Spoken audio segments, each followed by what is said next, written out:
What's up, YouTube? Just going to take the opportunity here to talk about a few things. During this fishing trip, it was raining. My main camera, this DSLR, didn't really want to get it out in the rain, so I filmed some stuff on my phone. Unfortunately, I filmed it in a vertical way, so it has the bars on the side. Total bonehead move. Sorry about that. I do apologize. That's something I didn't really even take into consideration. So just going over briefly what happened. Got there, it was raining. Water temps were 41 degrees.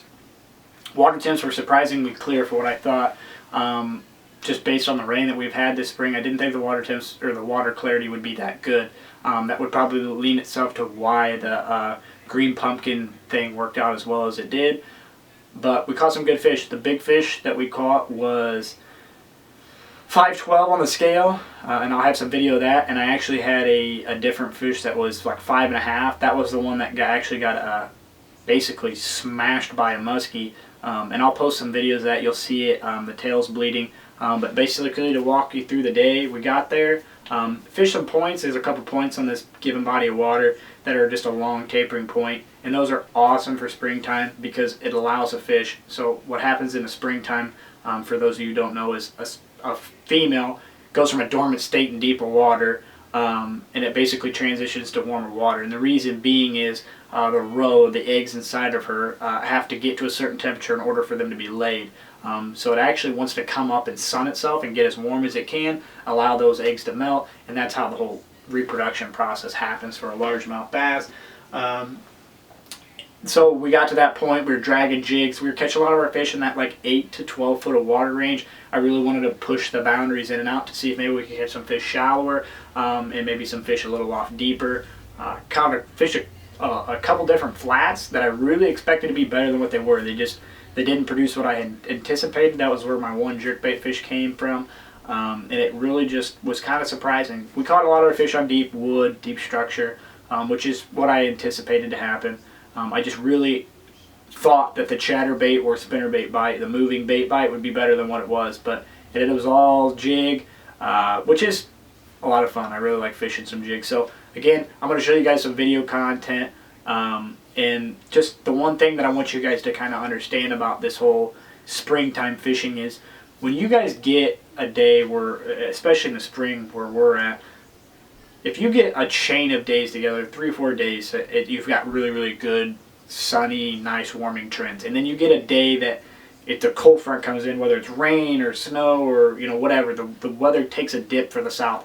Those are the days that you guys really need to make sure you go out there and get some time on the water. And it's counterintuitive to what most people would want to do because it's not pleasant to fish. But what happens is a lot of times is when those fish go to make that move up to spawn, the reproduction drive is always going to supersede the drive to feed. Their main priority in that time of year is to reproduce, find warmer water. So sometimes when those fish are in navigation or in transition, they're not the easiest thing to catch. But what happens is if you get a cold front that comes in, suddenly their priority or their mindset goes from reproduction and finding warm water to feeding. And you can catch a window of opportunity where you can catch a really big fish. Come on, bass. Tell them what you're doing. I'm working a jig slow off a deep drop into 25 foot of water.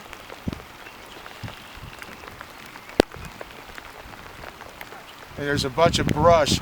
The trees were all pushed up on here.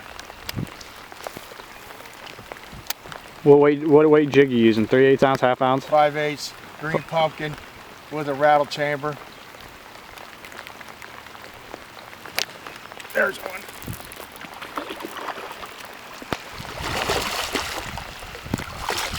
Good one too.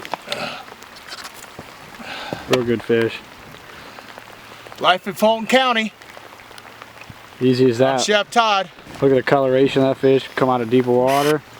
You see how pale they get this time of year? They've been deep. They moved up. That full moon last night moved these fish up. Yeah, sure did. Look at that. Yeah. Choked it.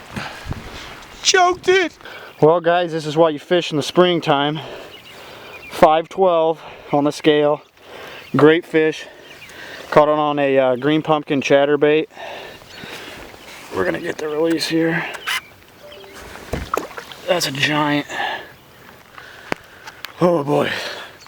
Sorry guys, we haven't been able to get a ton of film. It's been raining and the lens gets wet and then the camera gets all messed up. But all we're doing is, I think I said a green pumpkin chatterbait in the video, but it was a green pumpkin jig. I think I got it somewhere. Right here. Oh, right here. Let's see if I can get this on camera for you guys. You know, this time of year, typically I'm wanting to throw like a black and blue. Green pumpkin's typically not what I'm rolling with, just because, you know, old school, you know, knowledge and just catching a lot of fish in black and blue chatterbaits and black and blue jigs. But this is what I caught it on. It seems like they're really telling me green pumpkin's a thing. He caught his fish this morning on green pumpkin jigs. I really tried to force the black and blue thing. I tried to, you know, make something happen. I really just kind of wanted to trust, you know, what I used to know or what I thought I knew. But as soon as I put on a green pumpkin jig, I had like probably about a 3-pounder, chase a jig right to the boat like a chatterbait, just bull rush it like you'd see in the summertime. I'm like, man, these fish tell you what they want. And man, as soon as I tied on a green pumpkin jig, it's got just a hint of orange in there. Water's got a little bit of stain, so that orange helps them track that fish a little bit. I have a green pumpkin rage crawl for a trailer, and you guys can see all that right there. But that fish just flat out just smoked. On the #1 structure thing on any strip mine, a beaver dam. This is an active beaver dam. See all the wood?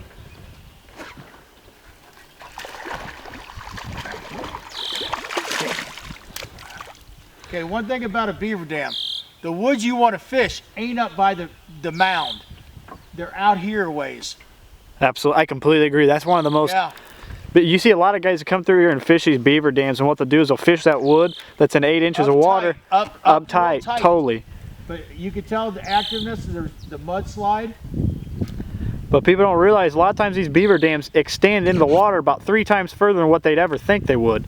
But they sit there and they'll come up, and especially on public water, guys, a lot of times, you know, like younger guys or guys that don't know what's up will go up to a beaver dam, they'll fish the first 6 or 7 foot, you know, off the bank of a beaver dam, think it's over, reel it back into the boat, when in reality there's a whole zone of fish that are probably 15 or 20 foot off of that beaver dam, because when that beaver makes that dam's going to go all the way out here a good bit of distance, and a lot of times you can feel it. You throw a jig up there and drag it back in, and you're going to feel that wood go out. On a big deep point, you want to give your jig plenty enough time to sink to the bottom before you even mess with it, and actually give it a pause. If the fish are stacked there, a lot of times they'll hit it on the drop as it sinks into it.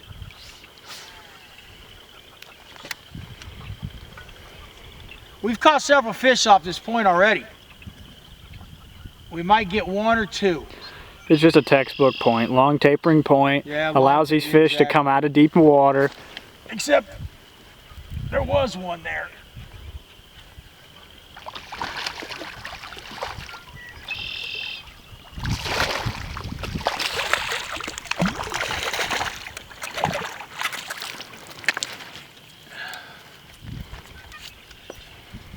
The old green pumpkin, except one thing about my jigs, I like a few blue strands in it.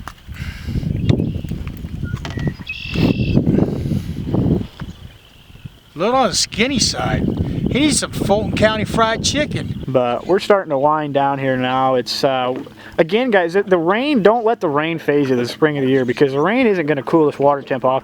In reality, these fish probably don't even, again, the barometric pressure probably lets them know it's raining.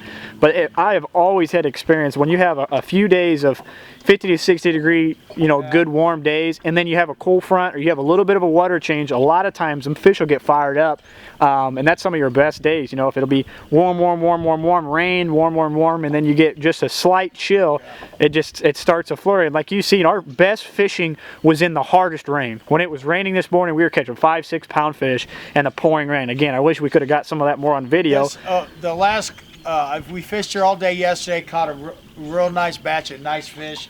Today we came out here, caught some nice, Kyle caught some nice fish. We caught some fish off the point, had a good fish trip.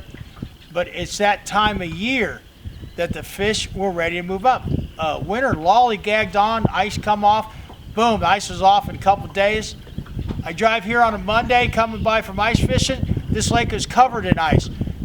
A week later, 5 days later, it's thawed wide open.